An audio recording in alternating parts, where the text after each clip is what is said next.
ang trending ug ang pinakabag-o na spa kay naa sa Davao City. Actually, kompleto sila diari kung gusto ka magpa-facial and body services na sila. Ug kung gusto pud ka magpa-laser and slimming treatments, available pud sila. Kung asa ni dapit, tara, uban ko ninyo.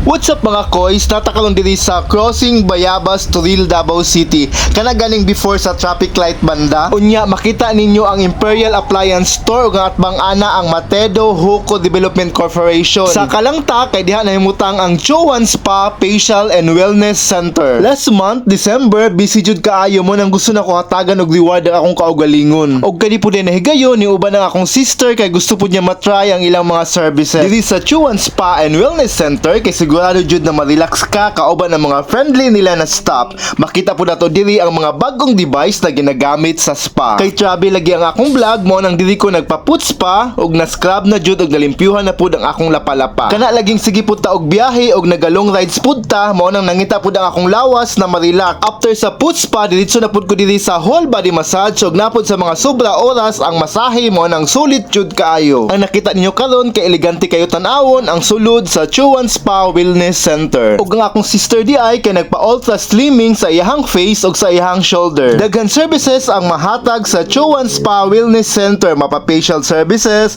body services, laser hair removal or kung gusto pud ka Muslim, naapod sila. Mao di ay ni ang ilang mga services kung gusto nimo makita, pa-post na lang. Nahimutang ang Chuan Spa Wellness Center diri banda sa Turil, Davao City. Do lang jud sa traffic light ug atbang lang jud sa Imperial Appliance Center. Mao na ni ang perfect na oras ug ang perfect na lugar na tagaan po nato og reward ang atong kaugalingon na makarelax. Pwede po niyo bisitahon ang ilang brand sa Kidapawan City o sa Digos City.